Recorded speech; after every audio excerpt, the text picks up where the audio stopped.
제가 오늘 읽었던 열왕기상 20장 앞에 열왕기상 19장 말씀을 드리면, 열왕기상 19장은 엘리야가 아합과 벌인 전투 승리 이후의 상황을 자세히 기록하고 있습니다. 열왕기상 19장 1절입니다. 아합이 엘리야가 행한 모든 일과 그가 어떻게 모든 선지자를 칼로 죽였는지를 이세벨에게 말하니, 엘리야에게 패한 아합은 분한 마음을 품고 아내 이세벨에게 말하게 됩니다. 이세벨은 이 소식을 듣고 내가 엘리야를 반드시 처단하겠다, 엘리야를 반드시 죽이겠다고 말하게 됩니다. 이 소식을 들은 엘리야는 얼른 자신의 생명 부지를 위해 어디로 갑니까? 브엘세바로 가게 됩니다. 거기에 자기의 사환을 두었다라고 19장 3절은 기록합니다. 그리고 엘리야 본인은 광야 사막으로 가게 됩니다. 하루 정도 더 걸어서 광야에 있는 로뎀 나무 아래로 갑니다. 거기서 하나님께 자기를 죽기를 간청합니다. 이제 더는 내가 살 소망이 없다라고 자기 자신을 책망하는 것입니다. 아합과 대결해서 이제 승리해서 내가 이제 조금 사나 했더니, 내 앞길이 조금 이제 좀 피나 했더니, 내 앞길이 열리나 했더니 더 큰 시련이 아합의 아내 이세벨에게서 찾아오는 것입니다. 삶에 희망이 없다고 생각했던 엘리야, 로뎀 나무 아래서 그대로 잠들어 버리게 됩니다. 그때 천사가 나타나 엘리야 머리맡에다가 구운 떡과 물 한 병을 조용히 갖다 줍니다. 여전히 힘이 없고 약한 엘리야가 이 떡과 물을 먹고서 다시 자게 됩니다. 두 번째로 천사가 와서 엘리야에게 떡과 물을 먹고 힘을 내라고 명령합니다. 열왕기상 19장 8절입니다. 이에 일어나 먹고 마시고 그 음식물의 힘을 의지하여 40주 40야를 가서 하나님의 산 호렙에 이르니라. 아멘. 떡과 물, 또 천사의 말에 힘을 얻은 엘리야는 다시 40일 정도를 걸어서 호렙산에 가게 됩니다. 그리고 그때 호렙산 굴에 엘리야가 들어갑니다. 여기서 하나님의 말씀을 듣게 됩니다. 하나님께서 말씀하시길, 하나님 말씀하십니다. 너가 왜 여기 있느냐라고 질책을 하게 됩니다. 너는 지금 이 굴에 있을 사람이 아니다라는 것입니다.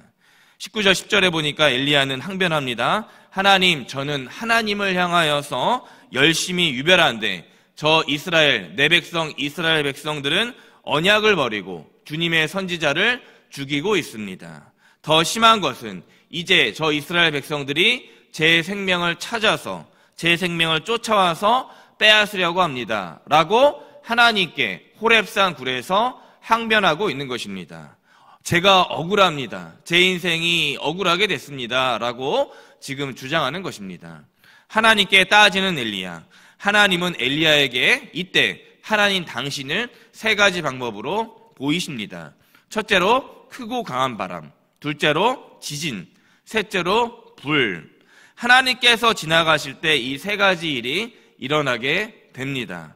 단 거기에는 아합과 이세벨을 압도할 만한 하나님의 형상, 사람들이 하나님의 이 강함을 기대하는 하나님의 모습이 이 이적들 안에는 직접적으로 나타나지 않았습니다. 하나님이 기대하는 모습, 우리가 하나님을 원했던 이 강하고 위험 있는 모습이 지진, 바람, 불에는 없었던 것입니다.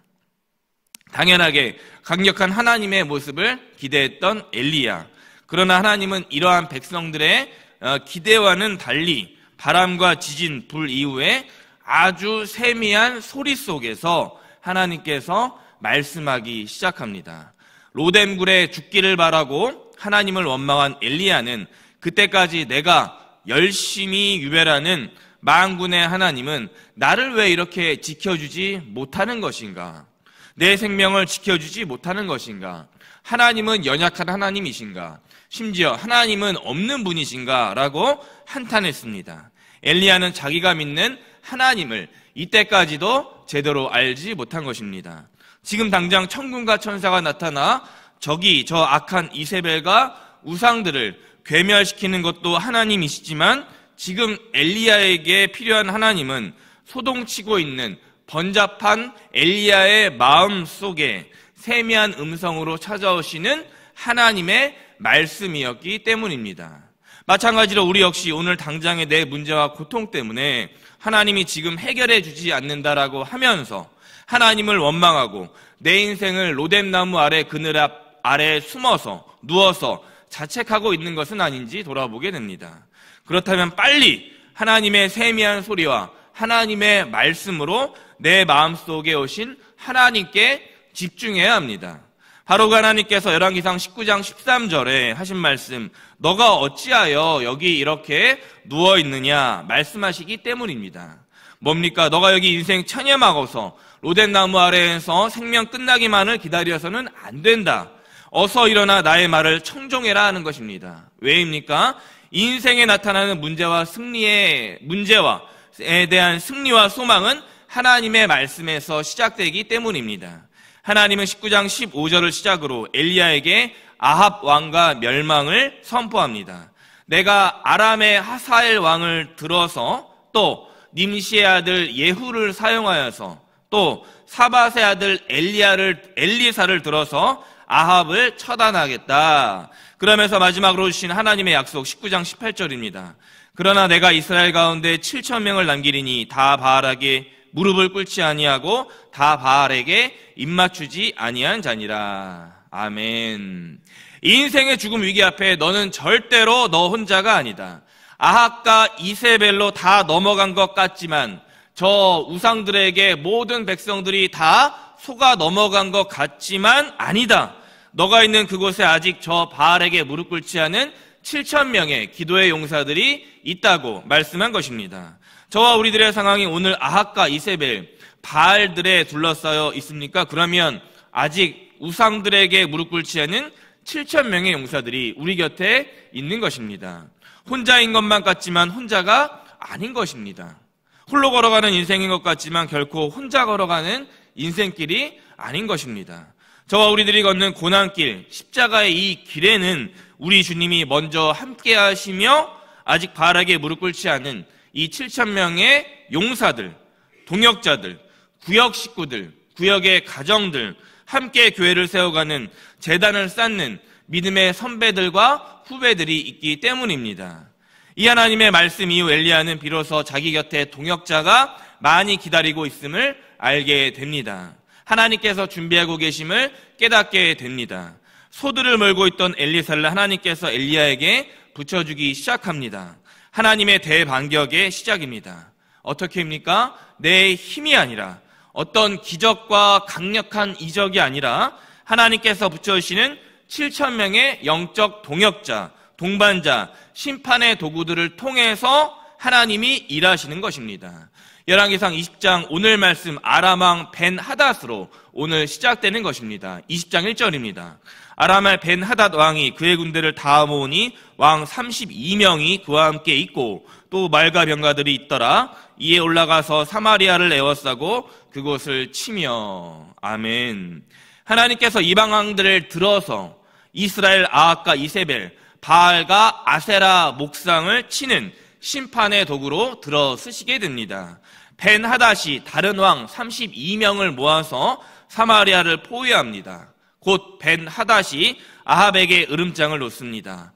이때 간교한 아합은 상황이 불리해지자 아람 왕에게 아첨합니다. 그때까지도 바알과 아세라를 신봉하며 떵떵거리며 살았던 이스라엘, 아합과 이세벨은 점차 두려워 떱니다. 앞서 갈멜산 전투 결투에서 하나님의 심판을 아합이 깨달아야 했었으나 여전히 하나님을 내 하나님으로 모시지 않고 있는 아합, 오히려 그 앞에 벤하닷을 주님이라고 부르는 이 경거망동한 말을 하고 있는 아합, 이리저리 간에 붙었다 쓸개 붙었다 하는 아합과 이세벨, 20장 8절에 장로들에게 이 상황을 고하게 됩니다. 다시 말을 바꿔서 벤하닷의 요청을 물으게 됩니다. 내가 상황이 불리해지자 다시 아람에게 다른 말을 하게 됩니다. 결국 벤하닷의 화를 돋우고 있는 이스라엘 아합. 오늘 말씀 결론입니다. 하나님의 말씀을, 하나님을 따라가지 않는 인생은 평생을 이리저리 휘둘리다가 비참한 인생으로 마감하게 된다는 것을 우리에게 보여줍니다. 지금 당장 저 사람이, 저 권력이, 저기 저 북이와 영화가 나를 더 안전하게, 더 강하게 해줄 것 같지만 하나님의 말씀 외에는 그 어떤 것도 나를 영원히 지켜줄 수도, 인도해 줄 수도, 보호해 줄 수도 없는 것입니다. 이 사실을 빨리 깨닫는 자가 복된 자입니다. 말씀을 맺습니다. 벤 하닷의 공격에 결국 이스라엘군은 전쟁을 준비합니다. 아합은 잠시 아람 군대의 이후에 승리하게 됩니다. 그런데 아합과 이스라엘이 전쟁에서 승리하면 승리할수록 아합은 하나님과 점점 가까워지는 것이 아니라 하나님과 점점 멀어지게 됩니다. 반면 엘리야의 처지, 엘리야의 어려움, 엘리사의 어려움은 점점 더 이 고통은 가중되게 됩니다. 핵심은 아합에게 이 승리를 하나님이 주셨다. 엘리야에게 이 고통도 하나님이 주셨다. 그러므로 세상에서 승리할 때에도, 세상에서 실패할 때도 우리들이 전적으로 순종하고 의지하고 따라가야 할 분은 하나님이시다라는 사실을, 진리를 우리는 믿음으로 선포해야 합니다. 한 주를 시작합니다. 이번 한 주에도 아합은 우리를 반드시 공격합니다. 그러나 저와 우리들은 아합과 같은 인생을 살아서는 안 됩니다. 고통 중에도 로뎀나무의 엘리야처럼 이 자리를 박차고 나와서 동역자 엘리사를 만나야 합니다. 세미한 하나님의 소리를 듣고 바알에 무릎 꿇지 않는 7,000명의 동역자들을 우리는 만나야 합니다. 그때 하나님은 저와 여러분들을 위해 일하시기 때문입니다. 그렇게 하나님의 미세한 소리를 듣고 살아가시는 법한교회 성도님들 되시길 주님의 이름으로 간절히 축원합니다. 아멘. 그때 벤 하닷이 왕들과 장막에서 마시다가 이 말을 듣고 그의 신하들에게 이르되 너희는 진영을 치라 하며 곧 성읍을 향하여 진영을 치니라. 아멘. 주님, 월요일 아침 생명의 말씀을 우리들의 심령을 일깨우시니 감사합니다. 열왕기상 20장 하나님의 세미한 소리를 듣고 바알에게 무릎 꿇지 않은 7,000명의 용사들과 믿음의 길을 걸어가는 삶을 살아가게 하여 주옵소서. 우리를 죄에서 구원하신 예수 그리스도의 이름으로 간절히 기도드렸습니다. 아멘.